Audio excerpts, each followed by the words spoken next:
All right, so we are here, NFT and creative people, specifically, and creative projects. Thank you very much, actually, for being here. My name is Alfredo Cramerotti. I'm a director of a contemporary art museum in the UK and working as a curator in the digital world as well. With me, actually, we have Georg Bach, who's a curator with over 20 years, actually. That's a long time, man. of working with creative formats, both in contemporary and the digital art. And he's actually, just to cut it pretty short, actually, he has curated many exhibitions around the world in different institutions. And also, since last year, is the co-founder of the NFT Art Day in Zurich, which we were there, and it was excellent. So I would really recommend it, actually, to participate and attend actually to the next year, one in June, wasn't it? Yes. Yes, cool, okay. And Auronda Scalera here, she's the co-director of the Infinity Art Museum, which is a blockchain-based museum of contemporary arts, launching in March, and also the co-director of the XX NFT, which is a curatorial and publishing platform for female artists, female identifying artists, and non-binary artists working with NFT and crypto technologies, as well as a curator in the contemporary art world as well. And lastly, Kimberly Babe, she's an art law and art market specialist. She has curated numerous exhibitions as well and worked with the world-renowned artists. She has a degree in criminal justice, art law, and crime. So watch that. We would like actually to talk about the specific angle about NFT, which is the creative angle of NFT. So how NFT basically are impacting or could impact or is already impacting the work of the artists, the work of the curators, the work of museums and public and cultural organizations in general, and ultimately also the practice of collecting art. We have actually invited here by Vandana. Vandana Taxeri, she cannot be here actually, unfortunately, but she's the one who put together this panel. So I'm here on behalf of Vandana, if you want. And she's an art tech entrepreneur, intellectual property lawyer, practicing the art of technology, blockchain, and arts/entertainment. And she's the founder of Artcryptions, which is presenting this panel.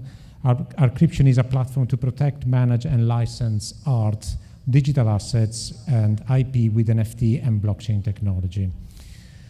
So this regarding the presentations and why we are here, basically, and there's also kind of to talk about the specific areas, let's say, in relation to NFT and creative practices.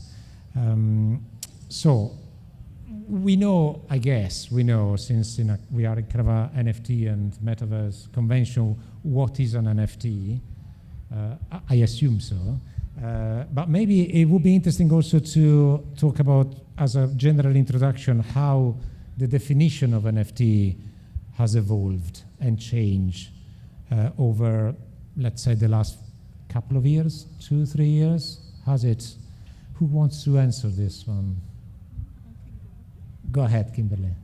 Thank you so much. So I think we've seen the definition of an NFT evolve from both a legal standpoint, artistic standpoint, collector standpoint, where originally a lot of the idea was that it was simply a digital image, but we now know that there's a separation between a digital image or the asset and then the underlying contract, which determines different abilities of that actual image. And each of us, actually, very personally speaking, how did we use NFT in our respective practice? Is it through the work with artists or in any other way? Can you?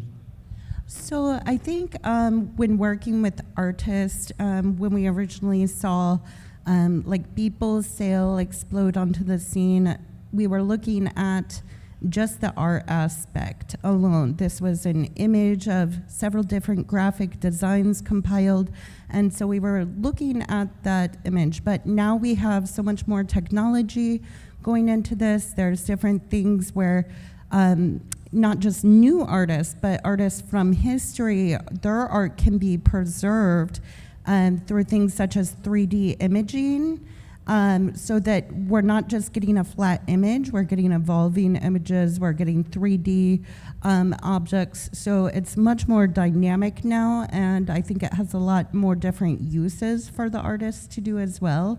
So it's very exciting because we're just seeing it evolve over the past 2-3 years, but I think as time goes on, we're going to see the uses for artists just evolve exponentially. Yeah. And you, Rhonda, how did you work with NFT in your curatorial practice? It's work? Yeah, it does work. Okay, Yeah. Sorry. Then I'm an art curator. Then I work with NFT and with artists.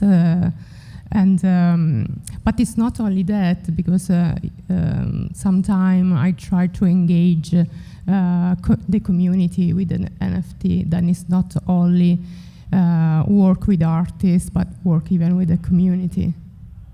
Community in terms of audience, in terms of people attending an exhibition, not necessarily those producing the exhibition, let's say. Yeah. And you, Georg?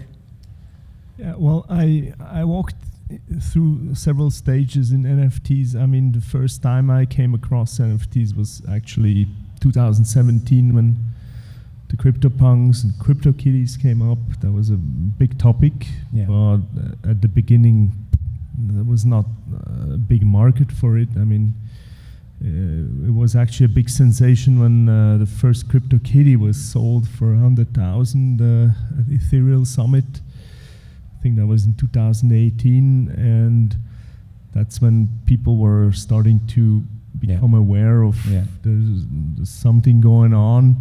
But since then, obviously there has been a huge growth in the market in 2021 with the Beeple sale, and afterwards with all the other sales in the auction houses, which were the main drivers, I would say, for this market. And but since then I see a lot more happening with NFTs and the intersection between art, fashion, sports, entertainment, all the utilities and membership tokens, or whatever you can do with these NFTs. I mean, it's I think we are exploring just the beginning of something that is just to become the next few years. Yeah, it's a good point, actually. Myself as well, actually, because I'm like all of us, really, they're kind of a hybrid curators in a way, where kind of bridging the contemporary art world, like actually the physical museums and galleries and art festival and the digital curating of projects. I can see the value of an NFT also in terms of storytelling and audience outreach, engagement, kind of for a demographic of people who museums really actually struggle somehow to reach, the very young, for instance. Talking about NFT and artists, which is the first sort of a group of topics here, actually. If you have to advise an artist, let's say a traditional artist, a painter, a sculptor, someone working with, I don't know, film and video, or an installation artist, what would be the advantage actually to engage with NFT? That they have to have a reason. It's not only because there is an NFT and now there is a hype and they try not to earn much more money. I think that some curator, they have to advise them and have an idea of an exhibition, have a concept, and then you can build something and not only put an NFT on OpenSea and that's it. There is much more behind. Yeah, there must be a reason, an implicit, an intrinsic reason why they want to engage with, because at the end of the day, it's a medium, right? I mean, it's I think it's a different market than the art market. Both have their own modes, how they work. I mean, the art market, you have to be represented by a good gallery, you have to be shown at the good art fairs. So those are the gatekeepers. And with NFTs, I think, well, at the beginning it was important to be on a good platform, like Super Rare, Nifty Gateway, etc. I think now probably doesn't matter which platform you are. You just have to have a good community behind you, and very often it's also the artists that are supporting other artists. So I noticed that on the Tezos blockchain, where there are a few platforms where you can always see who are the buyers, and very often I noticed that there's like 100 artists that are buying artworks from other artists. Yeah. So it's they are supporting each other and building their markets together. So it's quite fascinating. It's a valid point, actually, because it's a huge difference with the traditional art world, actually, where the artist was producing in, doesn't matter if it was a studio or a laptop, but then there was the gallery or an agent who were taking the work and sort of building the community for that work of collectors, of critics or editors and curators, etc., etc. In the NFT world, actually, an artist has to curate his own collectors, because then it starts with his peers, it starts with their friends, with the other artists. That's a huge difference between the two. How would you say, Kimberly, actually, an artist, what would be the advantage actually for an artist to embrace NFT as a...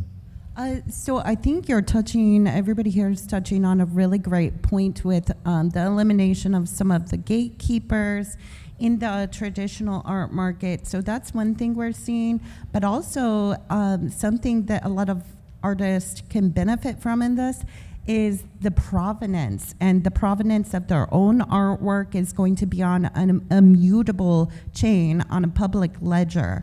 So that's something that, when art law originated, there was nothing like this, and it was born out of the fact that a famous artist had died, and he left his family and children with very little to live on.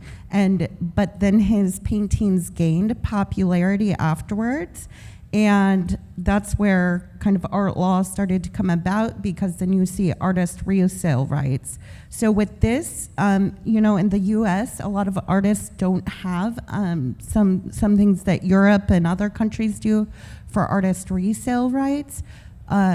But now this is something where each time it gets sold, that could also be implemented on the contract as well, especially in jurisdictions that don't have artist resale rights in their legislation. They can have that embedded in their contract. Yeah. Although it's not a given that is embedded in the contract. Yes. It has to be, there must be a choice to embed actually that resale right in the contract. It's not that it's automatically. Yes, there. Which we may see that interact differently as the laws and legislation evolve around artist rights as well. But right now, that's something that artists can step up and take advantage of in the US that they don't have normal access to. Can I touch upon one thing actually that is very strictly speaking in relation to the work of artists and NFT? The whole AI the recent application of that technology. What's your point of view, actually? Well, if you're talking about DALL-E and for instance, all these text-to-image AIs, I think that's a very big game changer, not just in art. I think I like to compare it with the invention of the camera and photography. Yeah.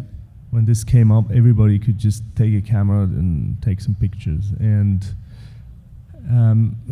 at the beginning, you don't know who are the great artists, but obviously some artists, they learn how to master this AI tool and develop their own style and find out what they can do with this. And I think those will be the great artists, but I mean, these tools are just amazing for, everybody will use them. So there's another question about copyrights, because you're basically using data sets from other artists. and the other artists, they don't know that you're using them, and they're not going to be reimbursed. So how will this develop? You know, how can you protect those rights? And those are the bigger questions, I think. Yeah, and it's still an open question, really, that it doesn't, you know, we don't even touch to solving that question at the moment, I think. Any other kind of a thought on AI? I don't know, then it's a bit, then yesterday I was speaking with my friend, one of them, my friend, he studied about artificial intelligence. Yeah. And we spoke about that it's impossible to have some mistake, no, in the artificial intelligence. That is the beautiful of life. Then we were taught how to put these things in some artificial intelligence. Very good. Talking about NFT and curators now, which is the second area that we are touching, the second or the fourth. How do you work with NFTs in terms of curating NFTs? Is it the same process as curating artwork for an institution or a gallery or whatever? Is it the process different? And if it is, how is different? Well, can I start? Go ahead, yeah. Well, I think there's different parts of curatorial, different ways how you can curate. I mean, you can curate a selection of NFTs that you put on a platform, sell it. That's it can be one way to curate with NFTs. You can curate in the metaverse, so you can use a virtual space, put together a show, and build a narrative around the show. Or you can curate in the real world, where you set up screens, projections, LED screens, whatever. I mean, you can create an immersive space. So I think there's different challenges. I would say for a curator, these are completely new challenges. Nobody can say that you're an expert, or because we are all just exploring these new ways of showing art. So I've actually worked in all spaces and saw some of the challenges. I think when you curate in the real space, you don't have any transport costs, for example, no customs, etc. On the other hand, you have to be able to handle all these new technologies and make them run all the time, and it also costs a lot of money to get all these screens, for example. So probably the easiest way is to just put a selection of artworks together and put it on one of the platforms. Drop them. Yeah, I think you're right, because there's new challenges, but new opportunities as well. Aurunda, any thought about how do you curate? Yeah, then there are some difference. For example, then because I come from like a traditional art world, then in general, before I need like 1 year to build an exhibition, and now it's much more faster, like 2 weeks. Yeah. The timing is. I found it myself. Timing is a bit different. We work together as well. So there's disclosure here on a few things. So we know that when you approach actually artists for an NFT exhibition, and you approach them like a year and a half in advance, as you would do it in a normal exhibition. Or 3 years. Say, well, give me a call in a year and 3 months, and then we can talk about it. So it's a different mindset, I think, in that sense. Yeah, and I mean, it's also interesting that what are we curating, what are we showing at the end of the day? Very often it's just a replica of an artwork, because you're using a JPEG. You're not actually lending the NFT and showing the NFT. It's just a replica. So it's an exhibition kind copy for once. So you could probably, even if it's a unique NFT, you could show it in 5 different places, because you're just using the JPEG. And question is, we have this whole provenance on the blockchain, where you can see who owned the NFT, how much was paid for the NFT. I'm wondering whether we will also have a blockchain that registers all the exhibitions, and where you really lend the NFT the right for the NFT. Because theoretically, you could actually mint the same work on different blockchains, and they would coexist in a way. Each of them would be unique, but on different blockchains. There's no, because it's decentralized, there's no central sort of a repository for it, which is an interesting thing and challenge as well for artists themselves and for curators and institution collecting artworks, digital, that type of digital artwork. Talking about institution, in terms of museums, which is the third area, how do you collect as a museum? How do you collect digital artworks as a museum? Kimberly? So one really important use we're seeing from institutions and their collecting is from a cultural heritage standpoint and that preservation. Unfortunately, so much of Ukraine's artwork has been lost in wartime recently, and throughout history, that's been an extreme commonality. So one use isn't just, new collections, but preserving old collections, cultural heritage, permanent collections. And then I think also it does enable a protection for any new exhibitions and collections as well. And that's something we're seeing as a way to virtually deaccession from museums instead of necessarily getting rid of the actual physical artwork. Maybe they can sell an NFT of it, or even better, they can entice the community by selling just a part of an NFT to several different owners, and where it becomes part of the community as well. I see a very big challenge for museums to collect NFTs. Once people know the public address of a museum, they can just be spammed by artists. And how do you keep an overview, and how do you what do you do with all these artworks that you might want to burn maybe, but you don't want to burn something that you might regret. At some point you might end up burning a Banksy without knowing it, So I think at the moment we don't have very good tools for museums to collect NFTs. But this might change in the next few years. But I think a lot of the museums are struggling with this problem.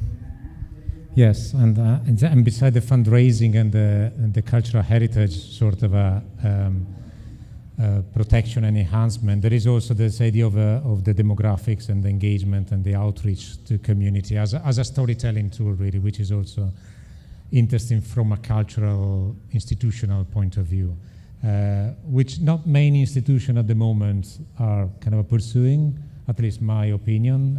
It's more used as a fundraising tool and more as a cultural heritage tool, but less in terms of audience engagement, outreach, and participatory tool. I think we are wrapping up here as 5 minutes. One of the areas that I would like to touch is about this NFT and collectors. So the challenges, let's say, of NFT for collectors, or the challenge from collectors as well to the NFT.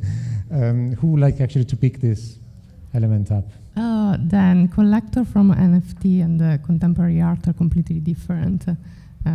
They are in a same parallel path.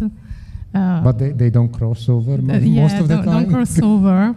But for example, it's much more hard not for an artist to reach a contemporary collector, but it's much more easy reach an NFT collector because they are online, you can write them, they reply to you really easy.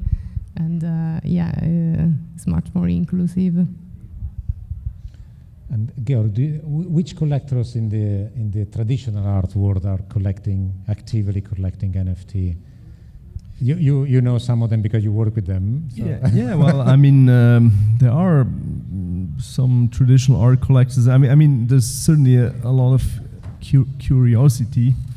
I think the challenge is to educate them. Educate them also about the risks, because there's just so many scams out there, and you can just click on a website, connect your wallet. It looks like a website that you think you're clicking on. It's the one. It really is quite identical, and then you just walk into a scam, and your whole wallet is gone. So this can happen to anyone. I mean, it's very dangerous. And you have to do a lot of due diligence before buying things. Especially, it's such a fast market that you might just react very fast, and you do a mistake. And this is something that, I mean, it's the same as with cryptocurrencies, I guess. And that's why a lot of collectors they're a little bit scared off. But they're still very curious, and I'm always trying to tell them about all the risks and how you have to proceed when you buy an NFT. That you have a certain securities that you take care of. Yeah, and also I mean, you have to be in the space, so to speak, for a bit in order to understand who is who, what is doing, and because I think it's dangerous if you just dive in and you just start buying things, because it takes some time, as everything else really. And Kimberly, your thought about collecting and NFT? So I think that we're at an interesting segue, because NFTs are very polarizing, and law and legal is very polarizing as well. But I think part of the education needs to be that some of the regulation is there like any other regulation to protect the people, the collectors.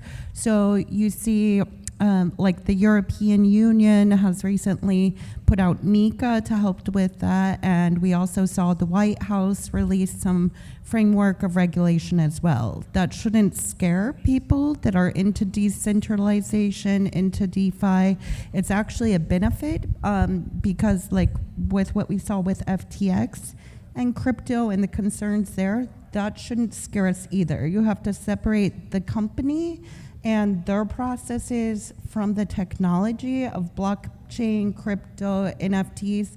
Just because the company was doing things that would be, or potentially doing things that could be considered improper in a traditional finance market, doesn't mean there's anything wrong with NFTs or crypto. And I think that as we see regulations come into play, that's going to protect the consumer, that's going to protect collectors, that's going to protect the artist, and really could be a good opportunity for people that have never been able to collect art before to start collecting. Yeah, super. Okay, I think we can stop it here and wrap it up. It's 5:05, we're 5 minutes over. There's no time for Q&A, but we're here, so by any means, if you have any question, come up to us, and we're not going to run away. Thank you so much, actually, for being here, and thank you very much to Dcentral, actually, for inviting us. Thank you. Thank you, Alfredo.